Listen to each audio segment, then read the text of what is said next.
I want to call to order the February 6, 2018 meeting of the Utilities Committee, Ascension Parish Council. Please note that all members present except Councilman Benny Johnson, who's at work tonight. If everyone would please stand for the invocation, I'm going to ask Mr. Ken Dawson, please lead us in the invocation. And please remain standing for the Pledge of Allegiance. Let us pray. Father, we thank you for your protection and your abiding love that you continue to give us. We pray for all the people of Ascension, surrounding areas, and even this country during this flu season, all of the situations that people are going through. And we especially pray for one of our own. We pray for the family of Aaron Sanchez, who recently passed away. We pray that you comfort his family. We pray that you minister unto them and soothe them through this particular moment. We pray for your wisdom as we do the people business tonight. And again, we thank you for all the grace that you've given Ascension Parish. In Jesus' name we pray. Amen. Amen. I pledge allegiance to the flag of the United States of America and to the republic for which it stands, one nation, under God, indivisible, with liberty and justice for all. Thank you, Mr. Dawson.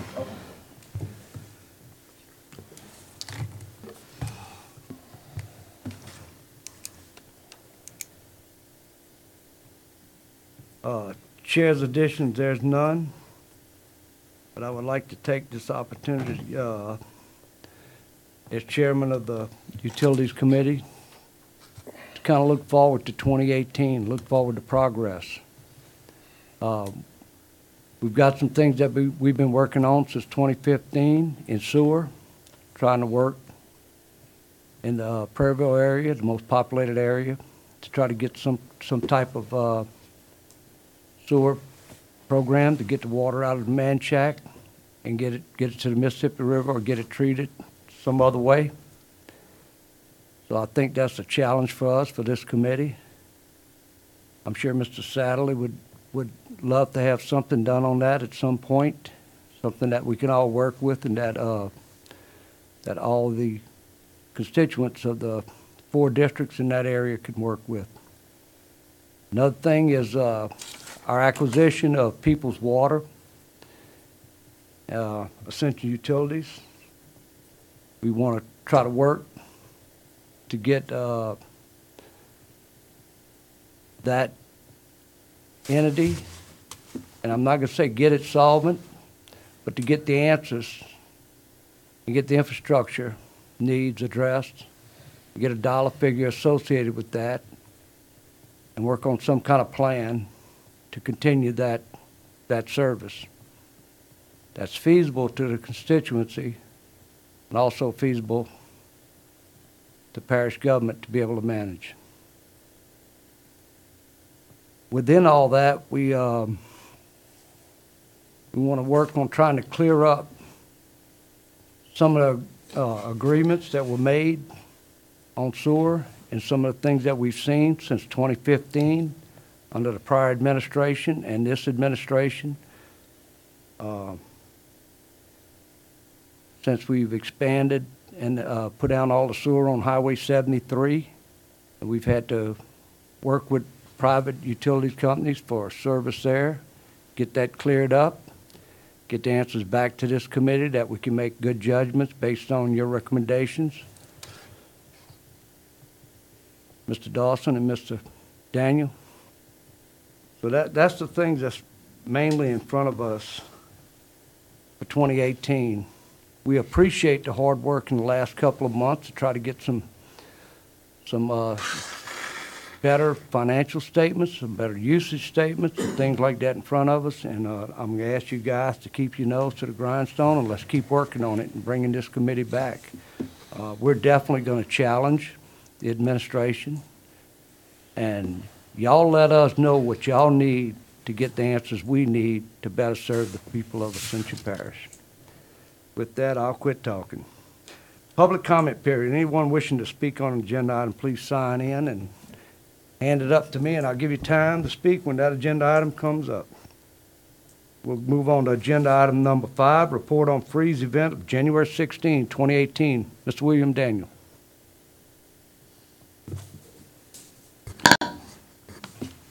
Thank you, Mr. Chairman, honorable members of the Utilities Committee. The freeze of January 16th, we weathered with little, if any, problems. We were able to maintain normal pressure throughout the freeze. I have to say that we learned quite a few lessons in the prior freeze that we were able to put to use in this freeze, and so we were very ready for it. We had generators out at the sites that required electricity, and in fact, we did lose electricity at the plant. And we were able to switch to generator power, which we stayed on for about an hour or less.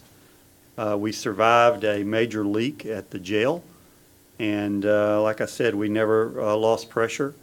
Now, there were some residents of Ascension on ACUD 1 that suffered low pressure and was in a boil alert, but that was the water that was supplied from Assumption Parish, and was kind of out of our control. What is in our control in the future is to try to get all the water coming from the plant, and that's what we're working to. And in the goals that you stated, I'm 100% on board with those, and ready to work diligently to get those done. Thank you. Any questions for Mr. Daniels on that incident? Yeah. Mr. Joseph? Yeah, Mr. Daniel, once again, I mean, look, it was a success that we survived that storm. I mean, the cold weather over there, and once again, it's go out to all your hard-working people you had in your water, the utility department. Once again, you're correct. Assumption was an issue, but, I mean, they had a major leak, and when you look at it, New Orleans had it, Baton Rouge had it, everyone had it, but we didn't lose water. We had water. We had water, So- and you're 100% correct. We have some extraordinarily hardworking employees in the utility division that were out in freezing cold weather time and time again, and to fix leaks. So without them, it would not have been possible to keep water to everybody in the parish. So they deserve a lot of credit. And in fact, 2 of them were employees of the month that were out there fixing that. So you're right, though. It was a team effort by all the utility parish employees. That's all I have, Mr. Chairman, on that. Ready? Yes. Yeah. Mr. Sadly. Thank you, Mr. Chairman, and thank you, Mr. Daniel. First, kudos that we didn't repeat, and that you say you've learned from the former freeze to the latter of January 16th. It's nice that we didn't have. I'm sure it makes the mayor of Donaldsonville happier than last time I spoke with him, and certainly all the customers that didn't have to do without water and didn't have to go through a ball advisor and what have you. So I would just ask 2 things. What was the biggest difference between that first freeze, where we did lose pressure and we had the ball advisor and so forth, and the January 16 freeze, which is on our agenda tonight? As Randy said, we're going to hold everybody's nose to the grind. I think that's a healthy, good thing. I'm not trying to be obstinate about any of this or anything, but besides the fact, also one thing I can see is that the freeze was not nearly as severe. I know that because in the former freeze, I myself had 3 busted pipes, and it cost me close to $300 to have them repaired. And in the latter, I didn't have that, i.e., it didn't go nearly as cold for nearly as long. But you had mentioned in Deville to me when I'd asked you about SOPs last time, and I think that's the last time we met because we didn't have we had a cancellation of our Utilities Committee meeting the last month. So I'm looking for still some clarity on that we really didn't have SOPs that could have maybe been followed in the former freeze that was a little more catastrophic than the latter. But in reality, we read in the media that SOPs were actually, I don't know if I want to use the word in place, but they were written back in October. So did we follow them this time and it made a difference? And you just I'm still weren't not aware. that- I'm not aware of any SOPs for the freezing weather, Councilman. So well, it was published in the media as it probably wasn't called an SOP, it was called contingency plans that existed. I saw no contingency. I personally saw no contingency plans for freezing weather. I don't know what media you're referring to, so. Okay, may I send that to you maybe, and you can take a look at it? Absolutely, I'd love to get it, but. Okay, I'd love to But supply we it. had no contingency plans for freezing weather. Well, do we have them now? Because then I asked you about it, we're going to be writing some. We are writing those SOPs. We've been working on them. We hired a consultant to help us write them, so they are being written. Okay. Very fine, that's all I have, Mr. Chairman. Thank you, sir. No further questions. We'll move on to agenda item number 6, report on parish utilities of Ascension. Mr. William Daniel. Okay, do y'all all have this sheet that shows the water usage? Okay. So we have been going through all of the processes and calculations in arriving at this, and I think I told you when the first meeting that this was going to be a work in progress. We've discovered a number of errors in the way that the water was being accounted for, and also some equipment issues where flow meters were basically reading water twice. So we were able to use a different way of measuring how much water we're using to get a more accurate figure. We also fixed quite a few leaks. So because the extreme weather conditions really showed us where all the efficiencies in our distribution system were. So you can see now that we've got it. We think that our non-revenue water is about 30.6%, which is a big difference than that we've been reporting before. It's, like I say, although we did fix a few leaks, it's basically just looking at the process more rigorously and understanding the way it works. Again, this form is EPA AWWA form, suggested use for water companies. So I think we're making very positive progress, although I will have to tell you that in January that number was going to go up because we had quite a few more leaks in January, but I think we're on the right road here. The same publication says that the average water plant's about 25% non-revenue water, so we're not as far off, but I still think we can do a lot better. Quick question, Mr. Daniel. Yes, sir. Okay, when you use the term non-revenue, is that water consumed by process conditions such as backflush, or is it just leaks, or is it just non-billable? It's leaks, it's flushing of the hydrants, it's flushing of the filters. It's anything that is not sold in the distribution system. Yeah, it's burns, it's everything. Yes, sir. Okay, I just want to make that clear to everyone that it's not just water lost, it's actual. There's quite a bit of It's water in process there, too. conditions that's going to cause you to lose a percentage, may not be in the double digits, but you can lose a percentage of water. Yeah, flushing within those filters. Operation of your plant. Flushing the filters and flushing the lines is a fairly we use a lot of water in those situations. I also passed out a financial statement. Everyone have that one? Yeah. Had that one done? So Yeah, I do. Okay. I've been working with finance to try and get this number as accurate as possible. They're just closing the end of the year, and there's still some invoices that perhaps are outstanding. We tried to estimate those in this. You can see that overall, on revenues of $1.6 million, we lost about $20,000. I think that's caused to be both optimistic and pessimistic, because there's a lot of things that need to be done out there. We need to replace a lot of equipment. We need to remodel our lab and remodel our control room. We're putting new SCADA in. So, valves, filters, et cetera. So, there's quite a bit of work that needs to be done out there. We need to really spruce up that building. It's kind of depressing to walk in that door to work.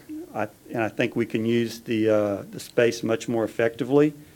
We've been meeting with the Bayou Lafourche Freshwater District. In the not-so-distant future, we're going to have to move our intake lines. That's about a $200,000 to $300,000 expense right there.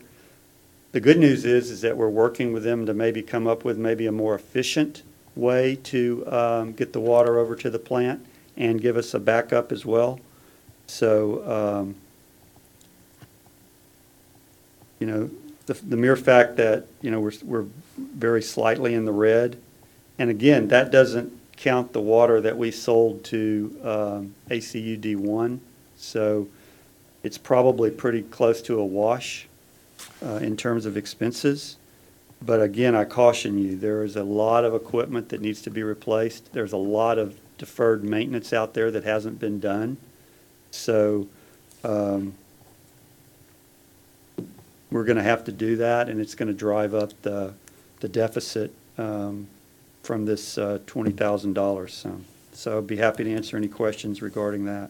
I got a quick question for you, William. I'm going to refer back to Mr. Sadler's statement in the prior meeting on budget, and just want to clear up one thing, that in a lot of places within this government, this municipality we call Ascension Parish, we can budget $5 million and only have revenues of $500,000, so that the budget right here, budget versus actuals, and that gets cleaned up a bit.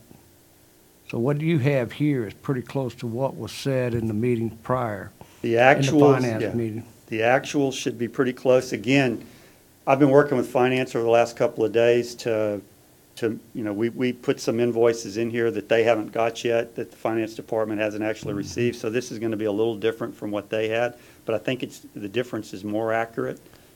Again, now I wasn't involved in the budget for 2018. Right. So I'm going to have to look at that. And again, we are, we're making really good water, and I'm feeling very confident about it. I've got some really outstanding people out at the plant. I've got some outstanding people in the distribution system. I do want to hire a couple more people for the distribution system. So while these numbers look really good, you can expect them to change in 2018, because we need to make some changes that will make the system more reliable and more efficient in terms of operations. And I got to say, I think there's some places we can save some money too. So I've been looking at that.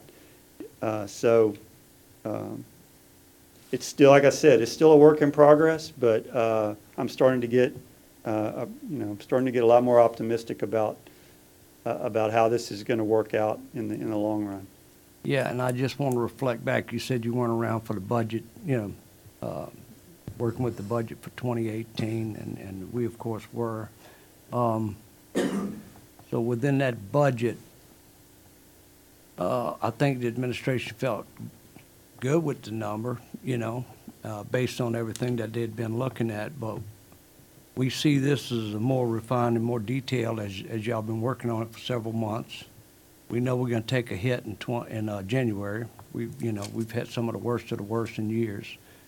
And but as we continue and completely close out 2017 and get all expenditures and outstanding invoices in, and hopefully by March we may see exactly and have a better feeling about where we stand on this. It's just a matter of trying to get everything lined up and completed. I've got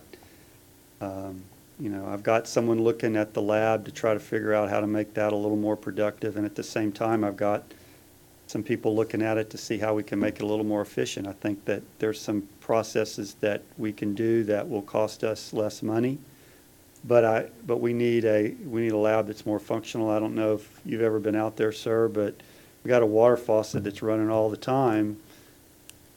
as a part of the testing process, but I mean, that's just, it's not a very copacetic condition to have that done, and there's better ways to do it. So, and there needs to be more space, and there needs to be more space in the control room, and I want to get the distribution center in as part of the SCADA. I want to get some pressure readings on the line so that, you know, I don't have to send somebody out at 2 o'clock in the morning to stick a pressure gauge in the line to see what the pressure is. There's all sorts of things that we can do to make it more efficient and reliable, and that's what we're going to try to get done in 2018. Yes, sir. Mr. Joseph. Yeah, Mr. Daniel, you know, looking at these numbers, and thanks for these numbers for me, okay? Because they're more realistic to me than I ever seen, okay? Just looking at these numbers, and what is your average customer cost in PUA in revenues you take a month from all the bills, from water bills? And if you don't know that, I know that. I don't know it right off All the right, I top do of my know it. head. Okay. You want me to hazard a guess? Yeah, you give me your guess, and I'll tell you if you could I'd round say the it's ball. between $25 and $30 per residential customer. Well, and I'm just saying income is about $140,000 a month, Oh, okay, for all the customers. customers. I was doing it per person. Right. So if you time that time 12, it's about $1.7 million. So, Right. you know, by looking at these numbers, and I always say that those numbers was close. Now, we do have a lot of water loss, and I agree with you 100%, because the system is not that efficient, period. And I'm hoping you can solve that problem. But, Well, I can't fix every hole in that pipe. It needs to be replaced, Councilman. I'm just hoping that you come up with a plan, a good plan, so we can have justification to the public in PUA or why we have to go up on rates, Yes, sir. you know? And this here just proved the point that you're correct. The system is outdated, and I know it needs some other funding for it. And as long as we can justify it, I'm behind there 100%. So, but no, thank you for these numbers right here. And I only have one question. On your parish worksheet here, you got unbilled meters. Exactly, what is that when you say unbilled meters? That's when we do the water process, we can meter how much water we're using in those processes. Oh, so that's in-house meters, sir. that, okay. Yes, All sir. right. Oh, that's all I got, Mr. Chairman. Thank you. Mr. Satterley. Yeah, we'll start with the praise. Mr. Daniel, thank you, sir, for the EPA WWA, did I get that right, farm that was now in front of- AWWA. AWWA. What does that acronym stand for? American, maybe, Gosh, now, it Something caught me in Water kind of a Association, senior probably? moment, American Water Works Association, I I'll look think. into it, but I like the farm, so, and if that's standard for the industry, thank you. You promised you would give that to us from the way we were getting reports, and you've delivered, so thank you. Now, you have testified this evening that you guys have found now some meters that were metering 2X, fixed some leaks, et cetera. But our non-revenue water is still at 30.5%, which you say is better than what we thought. It certainly is. But nonetheless, if the average is 25%, my question, I guess, would be, what exactly would your goal be? Before answering, I want to define what an average is. To get our average water plant loss, not just even to the industry standard of 25, but I'd humbly submit it needs to be a lot lower than that, because an average, without getting too technical about it, is the best estimate of the central tendency of a population, meaning that. I'm very familiar with All average, right, sir. okay, thank you, sir. I'm not just for your benefit, but the public out there. I want people to understand that, just like back when you took your test in college, you might have an F, you might have a No, sir, C, no you Fs. might have an A. Well, let me No finish. Fs. And an A would balance off that F, and you'd have all Cs, and so you're average. But the point is that at one time you made an A. So obviously, I think this whole committee, and I think yourself included, would like to see us make a whole bunch of A's, and soon, and the sooner the better. And that little $20,000 loss, if it's real, I don't know if it is or not, you know more about that than I would, will go away and it starts to operate in black. But on that, I'm concerned about the comment you made that we have lots, and quote you here, of equipment that needs replaced, so you want to caution us about that $20,000 in the red, not to put too much hope in it, and as well as a lot of upgrades and so forth. So in reality, we do need to get that down so that the other number goes up, so that we can put some money to that without having to just chunk down a whole bunch of money in capital outlay. Now, I'll say that, understanding that this committee was told, and you weren't here for that, so you have nothing in that. This was a steal. It's half the price of what it's really valued at, but, actually in reality, I have to tell you this, and I ask you frankly, I have finally seen and read something that was, I think, owed to me back in 2015, before I even made a decision to vote, one way or another, on purchasing this asset for the parish. And I'm using the word asset in quotes. And that was the Hartman Engineering Report, which I learned from the Advocate, okay, that existed. And I asked Mr. Mitchell for a copy. I was a little bit reluctant, but he gave it to me. And the first thing that disturbed me in that report, sir, is on the very, either first or second page, is my name and all the members of this committee, marked confidential, and I never, ever saw it. Like I say, you weren't here, you're not part of that, so that's upsetting. Because after all, we were told that, we put pipes under the Mississippi and sell water in the East Bank, and we could do this, and it's half the value and all that. We weren't told a whole lot about the 78 miles of dilapidated piping and what you're saying tonight, that we're going to have to replace a lot of things, et cetera. So, quite frankly, sir, I don't know how I would have voted back then, but I certainly would have been a whole lot more cautious. All right, so now we have the asset, though, and that's what classically, I'm sure all my colleagues here would agree, is spilt milk. So again, I would encourage you to try to get that other number down as much as you possibly can, and I would ask you point blank that, could you identify right now for us any areas of cost cutting that you can see? And also, we also talked about, please address rate increases, which, by the way, were mentioned in that report as well. First of all, have you seen that report, sir? I have a copy of it, and I have looked through it, although I have not read it. Because it's very detailed. It's 80-some-odd pages long, and it just talks why I about a lot of haven't stuff, including the rates. Yes, sir. So what are we doing on rates, and what are we going to do for cost cutting, and how are we going to get this thing to operate? I'm going to use the word in quotes. Today, hardly anybody knows anymore what the word significant means. It's almost like an average or a mean. It can be nebulous at best, but to significantly make this not a burden, not something we have to subsidize with taxpayer dollars, because frankly, I'm for small, not bigger government. I'd have never voted to get into this if I thought it could be done otherwise, but somehow they convinced me, various individuals, not you, we need to do it. But now you've inherited the quote, if you allow me to call it this, mess. Well, And you sir, could probably say, so is there a question in there? no, I mean. There's lots of questions in there. You can call it whatever you like, sir. Right. You're the councilman. I'm just here to All right, well, serve talk to me you. about rate increases and again, what areas of cost Okay, cutting, let's so- just take them down, that you think we can do here to make this better? So I think that one of the things that we can do, cost cutting, is I'm looking at our chemical usage and the tests that we run. We're spending quite a bit of money on that. I think there's an opportunity to decrease that. That's sort of small potatoes, though. The primary areas of cost cutting, I think, that are going to occur is going to have to come through some sort of capital expenditures. We need ACUD, number one, has electronic meters, so they're all read, relatively efficiently. However, PUA, all the meters have to be read by hand.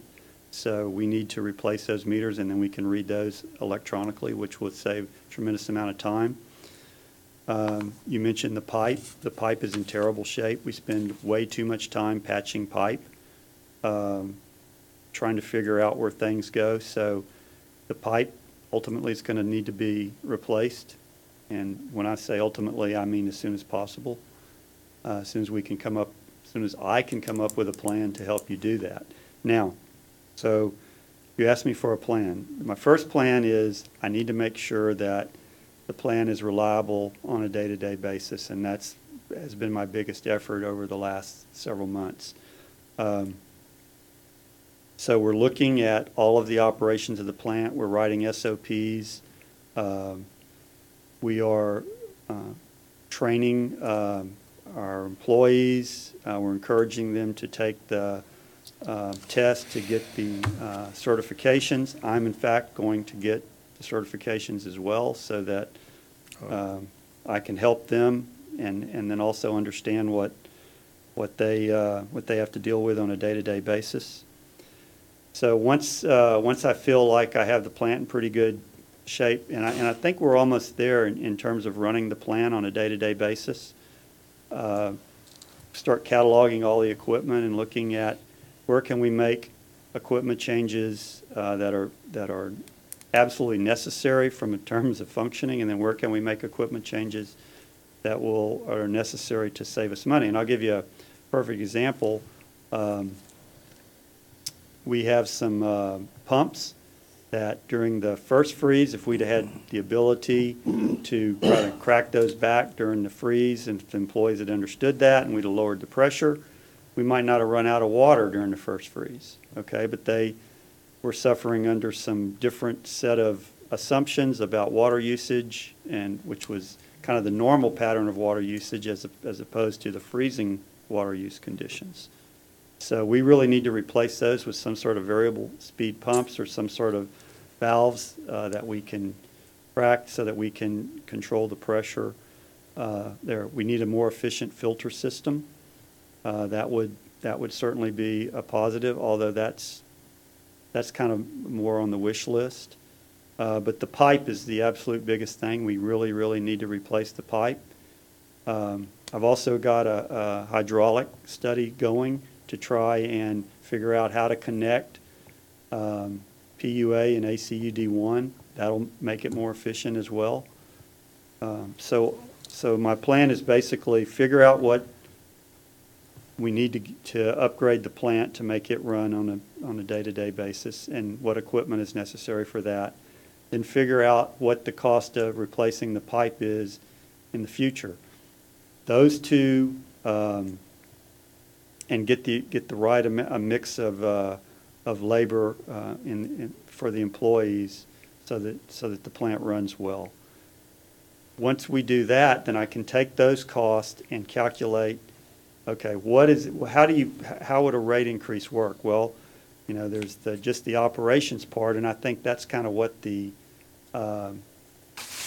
day-to-day cost should be, plus, you know, a little in a sinking fund to look at, okay, if we have to replace this valve, it has to be replaced every 5 to 8 years or something. So I need to put 1/5 or 1/8 of what the cost of that valve is, and you do that for every piece of equipment as well, okay? The biggest expense, of course, is going to be the replacing of the pipe. So I think that's probably, I don't think you could really do that in a rate increase. That would be very burdensome to everybody, so there needs to be some other way to try to replace that. I'll be trying to look for grants, and, you know, hopefully this infrastructure bill will have some money in it that we can use. But, you know, there's going to have to probably be some sort of small revenue stream to buy some bonds to replace that pipe. So that's a kind of a general outline of a plan. I'm going to try to get more specific with it as time goes on. I've got other things I'm juggling as well in addition to the water plant. So, but I think it's coming along. Right. That's generally the plan, sir. So it sounds like, and you brought up two more issues now with your response, but it sounds like we are, and I appreciate you being candid there, going to have to suffer a little bit before we can Well, you know. We won't suffer with bad water. We can't. I know, but I'm not saying we're going to give people bad water. When I say suffer, we're not going to be able to do it, as you said, with rate increases and other things. The amount of money for the bad pipes and everything, I don't have a number on that at all. It's going to be cost contraindicated there. But you brought up also, while you were talking just now, this training. And let me say, I would love to see you get certification.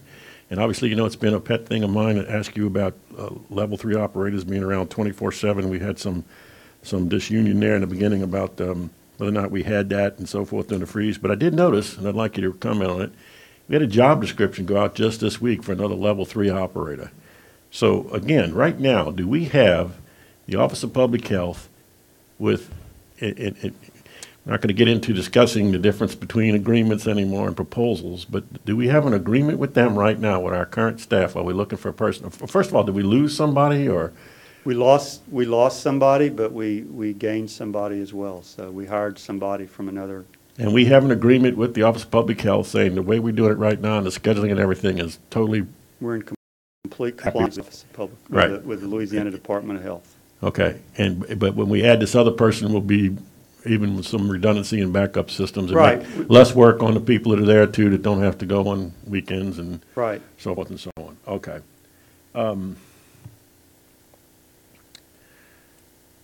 You said that certain employees were suffering from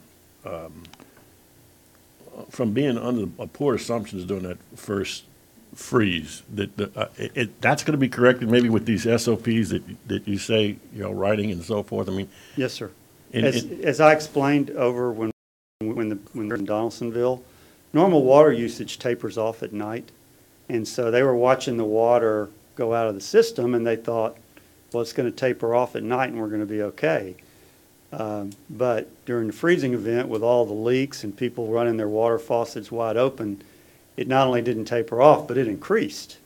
So they were unprepared for. so do we have capacity to actually build it up before an event? It was, prior to the event, everything was full. So we had a full thing, it's just that more was being used because people were dripping their faucets, or, Right. I'm not trying to put words in your mouth, or Well, whatever. if they were dripping it, I think we might have been okay. Okay, I think they So were the- basically running them full open. full open. Yes, sir. Well, I'll be honest with you, I mentioned my 3 pumps, and the guy that came out and soaked me for $300, he said, Doc, blank the water companies and so forth, this dripping thing, like you said, he didn't recommend a full stream, but he recommended almost short of that, and he says, I'm in a pier home. And he says, what happens is when that wind blows up under there and the chill factor goes down, I believe the first freeze went down to 1 degree.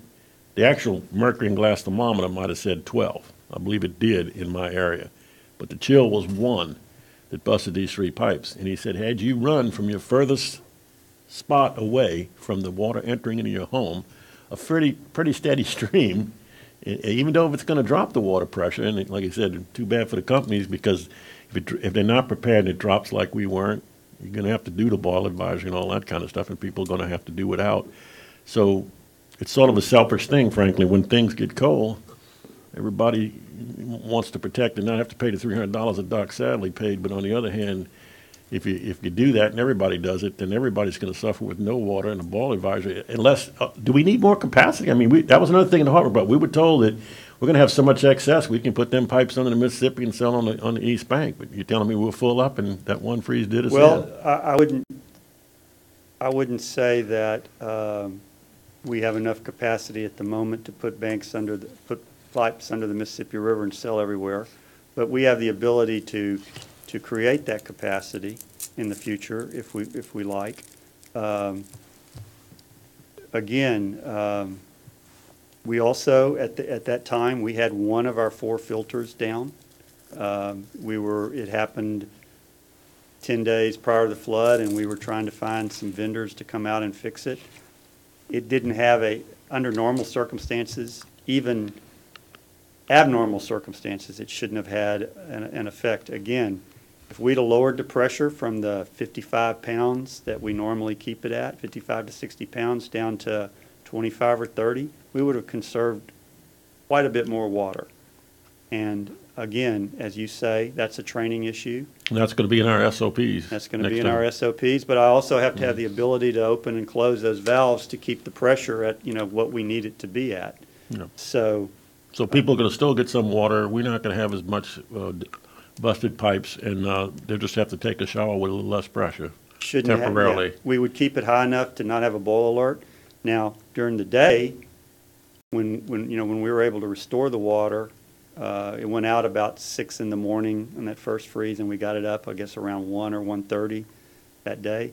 The dialysis center requires 50-something pounds. So even though I would have liked to have kept the water at a lower level to try to keep supplying the dialysis center and the hospital and the nursing home.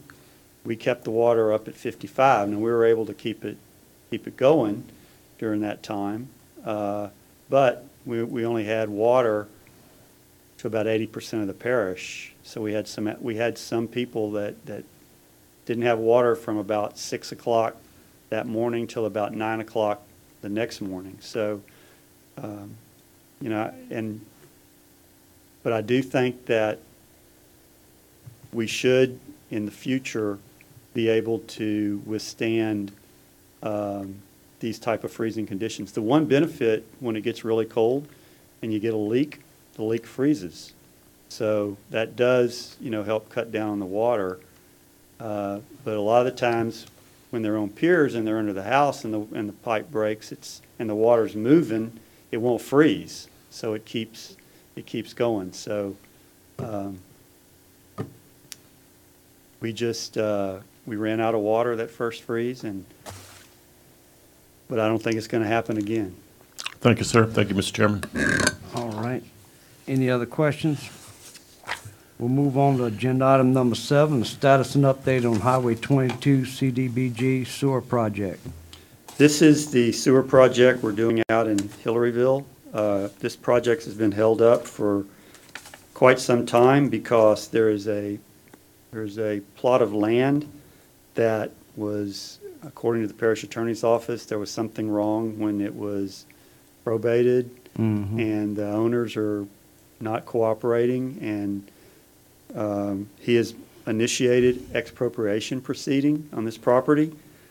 We're also looking at moving the system over and redesigning it, which is going to cost some money to do as well, to avoid being on that property. So we've got 2 paths that we are moving down to try and resolve that situation. My boss, Mr. Dawson, also pointed out to me that the Corps of Engineers is coming back next week to work with us on some more projects out there. We've got some ideas on how to get sewer to a much larger group of people. So we're going to be working on that as well, but that's the current status of that project. Thank you, sir. Yes, Mr. Joseph. Yeah, and I guess this Mr. Dawson. I mean, how long this project been going on? I mean, how long we been having that money? When I got here, it was 4 years behind. I've been here 6 years. So you're looking at, over 10 years. I mean, this one, we had Evans Graves was the engineering firm that initially located that particular lift station. Thought we had the land. We thought it was fine. And I think that, quite honestly, some of the people wanted to sign, but they found an error or something they didn't have, and it would take a long time. So we're going through the expropriation process. We've also, as Mr. Daniel said, we reached out to Evans Graves about a redesign. We thought it may have been initially almost $35,000 to $40,000 design, talking with them maybe 15 to 10 to kind of relocate it and change the drawings. I mean, I know this in Mr. Travis' district, but Mr. Travis, I mean, you just have a long list of waiting lists over there that, I mean, they've been waiting for sewage over there for a long time. Exactly. I mean, I just can't believe that one error can stop this project. Well, and that's one thing I think I mentioned in the utility committee meeting before, that maybe a idea is that when a project has been approved like that from the parish, that we start some type of immediate expropriation in looking at the possibilities of this thing pulling up, because it has taken forever. And I quite honestly, I think we probably moved a location of a lift station before on this particular project. And we were able to get a discharge line to the river that's there, waiting on it. And this portion of it that we still had trouble completing. I know it's not a real brilliant idea, but if we build things in the right place, right up front, and get that land nailed down, what you're talking about, but we shouldn't have to rework anything. Right. I don't think this redesign is going to take a long length of time, No, it won't. I don't think and so. we hope to hear back from you guys soon Yes. on that. I have a question. Yes, Mr. Turner. So as far as the expropriation, the super's never filed on that one? Or was it filed already? It's been filed recently. You'd have to ask the parish attorney exactly when he filed it. I'm not sure when he filed it. I thought he filed it, maybe 45 days ago, but there's, as a lawyer, there's exchange and this and that, so I'm not sure how long it's going to take. I asked him, and he told me a much longer time than I thought was acceptable, but that's just, Okay, and Would- and O'Neill's going to be representing the parish in this matter. yes, sir. And do you know if all parties have been served yet, or do we have to appoint a curator for some parties? My understanding is that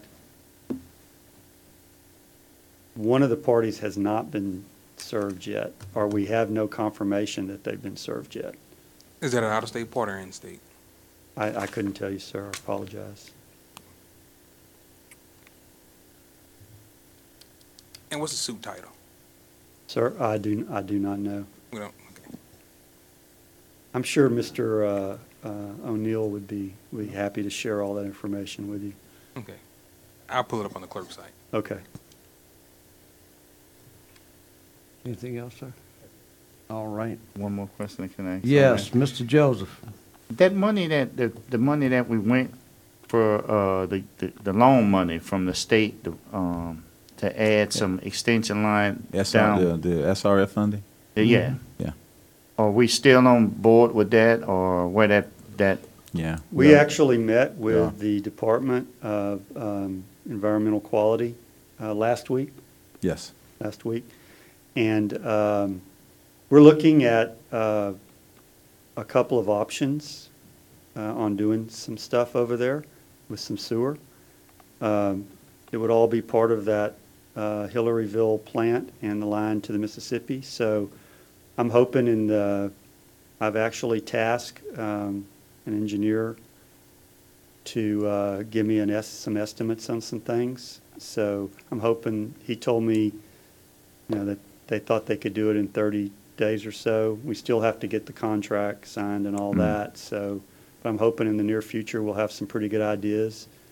I mean, I'll be happy to sit down and show them to you if you'd like to see them. thanks, okay. Thank you, sir. We'll move on to agenda item number 8, and I want to let everybody know I've got an email in my packet that basically says that there's a wrong word in this agenda item. That is correct. It's LDH Sanitary Water Survey of ACUD 1. It's not sewer. That is correct, sir. Apologize for the error. So we'll move on to agenda item number 8, LDH Sanitary Water Survey of ACUD 1. Mr. Daniel. So the state of Louisiana did their survey of ACUD number 1. They came out with quite a few people, in fact, and went through all aspects of the ACUD 1 system. Again, some of the water in ACUD 1 is supplied by parish utilities, and some of it is supplied by Assumption Parish. So at the end of the audit, they found a couple of items that we need to correct. We couldn't find the list of customers that were required to have backflow prevention devices, but we're working on that. One of our flushing lines was too low down into the ditch. It was actually below the water level. We've already corrected that. And the screen on one of the overflow pipes was not secure, and we've corrected that. So we're working on the list. So those were all the deficiencies that they observed. They also had some suggestions for some things that we could do, but there were no other findings. Our bacteriological sampling, we had no positive samples reported in the last 12 months. Violation history, no monitoring violations in the past 12 months. And all of our maximum contaminant levels were below what the standard should be. So we got a very good report. And like I said, of the 3 items that were identified, We fixed 2 of them. They were pretty simple to fix, and the third, we're trying to put that paperwork together. So I'll be happy to answer any questions. Thank you, sir. Mr. Joseph? How often this survey, the state does this survey? I'm not sure if it's annually or twice, every couple of years. I'm not 100% sure how often they do it, but I'll find that out for you. I'm sorry, Mr. Daniel, I just thought you might have knew the answer. It's done every 3 years. Oh, every 3 years? Every Okay. 3 years, and I just, ACUD one had, basically passed it every time. They had some little discrepancies, but they was always minor. I would characterize these as minor, sir. Right. So I just, thought you might have had the background check on the last report they had, ACUD one had, and, you No, know. I knew they were coming out, and I was both excited and anxious. All right. Thank you, Thank you. sir. Mr. Satterley? Yes, thank you, Mr. Chairman, and thank you again, Mr. Daniel. My question, follow-up to OJ, can we get a copy of this LDH survey report? Be happy to send you a copy, sir. Please, and while we're on that subject, without fussing too hardly, we have 1, 2, 3, 4, 5, 6, 7 items on this agenda. Some admittedly are reports which wouldn't require background information, and so far we haven't had a vote. But even without that, it would be extremely helpful. Again, I still kind of view you as a new kid on the block, so be patient and tolerant here. If we could get something, I mean, everything that's on Novus is just a repeat of this agenda. And when you hover on something and click on it, there's no background information. So it would be wonderful to have had already, for example, your water audit report on this new farm that I was complimentary of, the actual Parish Utilities of Ascension revenue and expenditure report that you generated ahead of time so that we could prepare and not have to, old college professor, take copious notes and try to concentrate and think at the same time about what may be important to educate ourselves with and to watch and follow and so forth, which I think are the responsibilities of this committee. And I apologize, sir. I got the agenda as well. No need. Next month, let's just have it ahead of time. No, I mean, I honestly, my goal was to have this on there last week, and I Yep. didn't get it done. Our chairman, so- actually, if you're not aware, Mr. Dawson has asked committee chairs to have the information to committee members at least 1 week ahead of their regular scheduled meeting. I don't know Okay. if that would produce a big burden or not and whatever, but sure would be nice to have it. Well, I- being the chair, I didn't have it last week.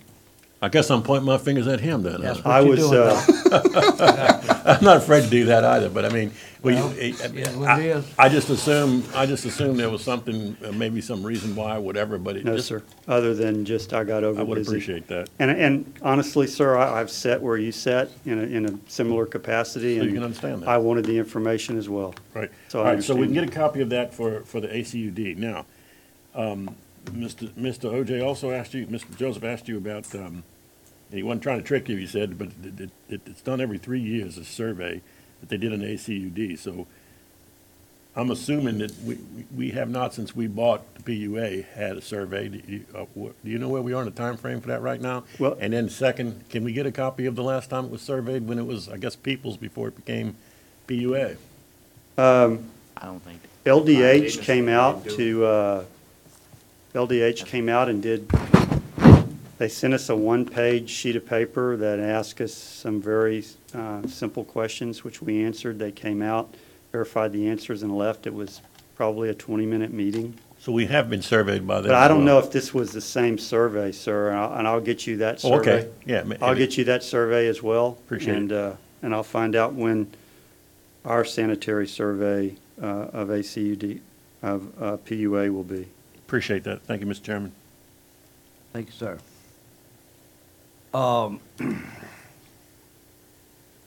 And please, Mr. Daniel, Mr. Dawson, anything that you send out to one committee member, send it out to the rest, so that, even Councilman Johnson's not here tonight, so give him a little insight about it.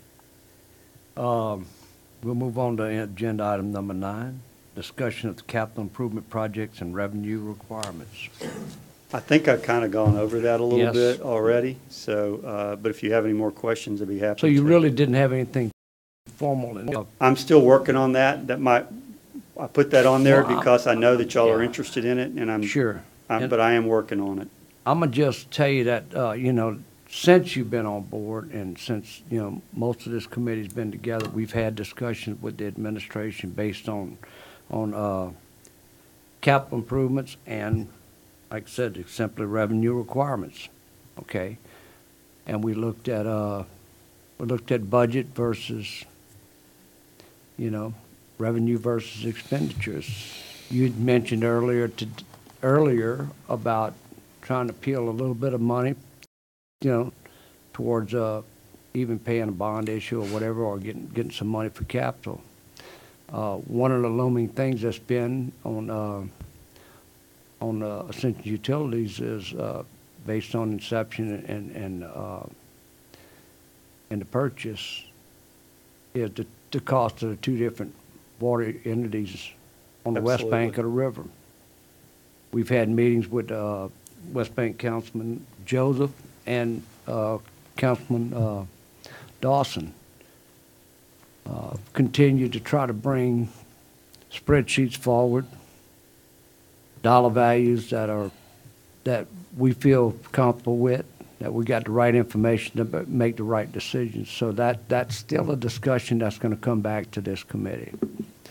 And we're hoping that we can make enough improvements in operating and expand the revenues and try to, put a budget together for that. But thank you. You've already discussed everything that you would possibly want to do on revenues. And Mr. Chairman, I promise you, I have my nose to the grindstone. I know you do, I just sir. have 4 or 5 grindstones that I'm grinding on right now, so. Yeah.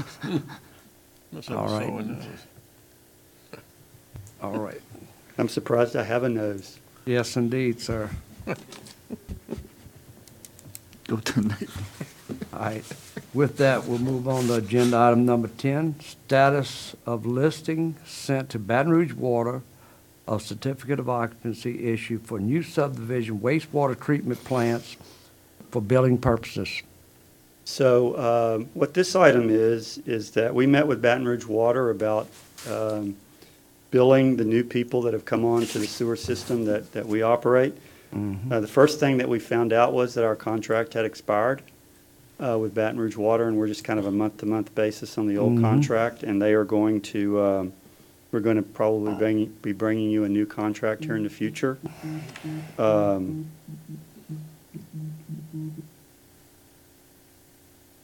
Excuse me. So, and I also have met with finance, and the new accounting system is going to have billing in it, so, but that's probably a couple of years away, or at least 1 year, and then I don't know how many modules after that. So we're going to probably have to renew with Baton Rouge Water. Well, we are going to renew with Baton Rouge Water, and then we'll have to look at what we're going to do in the future.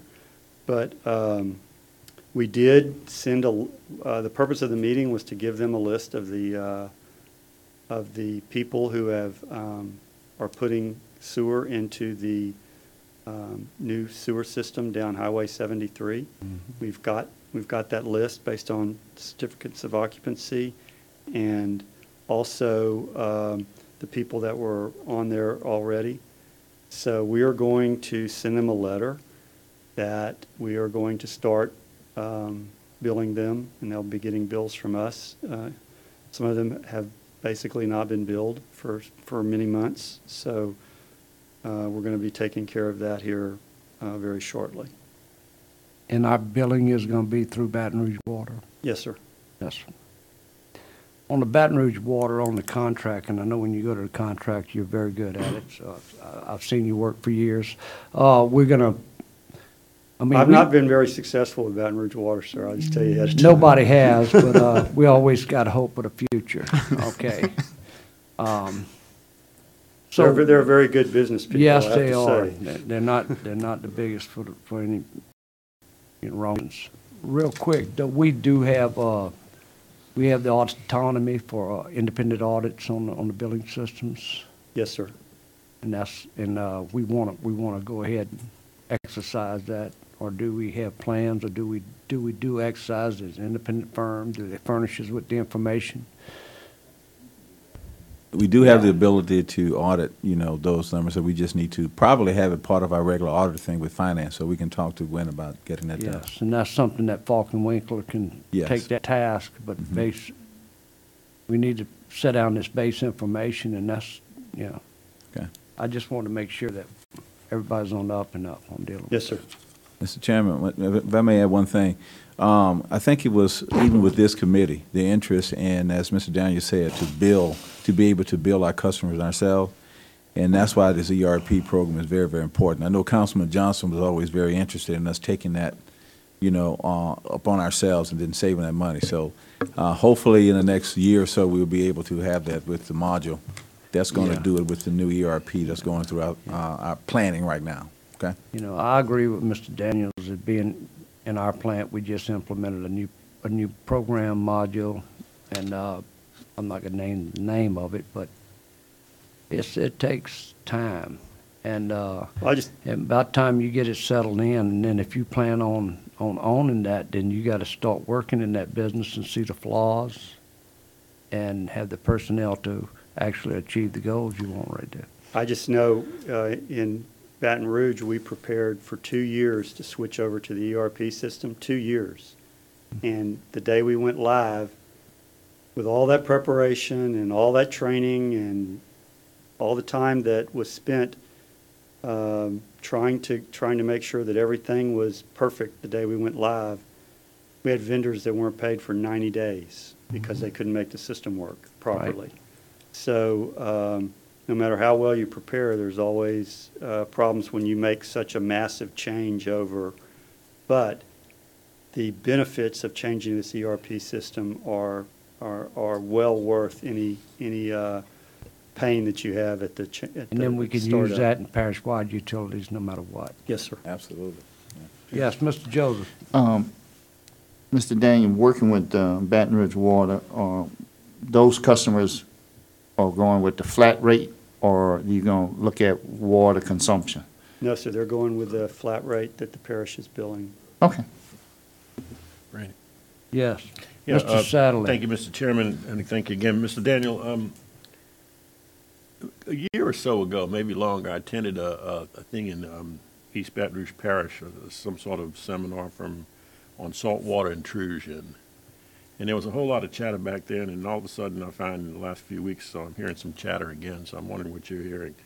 The Baton Rouge Water, since we're talking about them, may soon become reluctant to even be selling water in Ascension Parish because of sort of like a potential protectionist policy or something, because they worry about running out of water for their own people in Baton Rouge. Are you hearing anything about that, or do we Well, have any I reason don't know to if be you know, concerned? but I'm on the That's what I Baton was Rouge gonna Area say. Groundwater. Yeah, I'm aware of Commission. that. That's Okay. that's what So I don't think that there's anything that's preventing Baton Rouge from selling water to Ascension Parish. I don't think we have the law of capture in the state. So once you take the water out, you own it. There's no law preventing them from selling water to Ascension Parish. And I think it's perfectly reasonable and within their rights as an operating business to be able to do so. But they're not likely to do that. I mean, they just want to make money, right, like any company. Well, They care and- who the customer is. Okay, so that's that's where I draw the distinction as well. And I've said it in the paper, so you can't want to be a utility in one instance and then want to be a private operating company in the other. So if they want to sell water everywhere and be a for-profit business, I'm all for it, but then don't say, oh, I need protection because I'm a utility. Right. That's my philosophy about it. Right. So I don't see them any different, although I know that I'll get a lot of argument from some of my friends and some of my not-so-good friends that they are different than Exxon and Georgia Pacific when they take water out of the ground, because they're not really acting as a utility. They're a for-profit company. Exxon Georgia Pacific, they are also for-profit companies. I really don't see the difference in them. Right. Some people try to make that distinction. I don't make that. And when you talk about when you draw it, you own it, that's because, I believe when I went to that seminar, we're considered a riparian, is that the correct word, state? No, sir. The difference is that in Louisiana and most other states, whatever you take out of the ground is governed by what they call the law of capture, which is true for oil and gas and water. It doesn't belong to anybody in the ground. So even if you're taking it from a pool that might be under someone else, Right. you still own it if you took it from your property? Once you take it out of the ground, that's when ownership vests in you. So you have to protect yourself. That arises mainly in oil and gas. My push on the Baton Rouge Groundwater Commission has been to get some sound scientific engineering information that will allow us to develop a long-term plan for the safety of that aquifer, so that, industry is vitally important to our area. You got to have the jobs, got to have clean water. That's what brings people there. So we got to have a balance, sir, in that. That's, Thank you.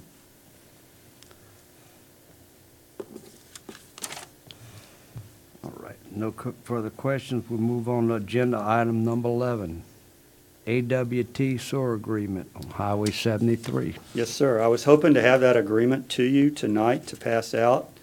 I was actually hoping to have it to you several weeks ago, but the weather kind of set me back a little bit.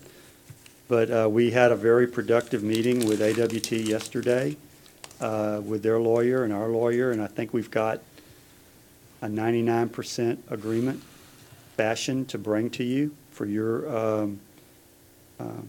approval or disapproval. But I will get it to you.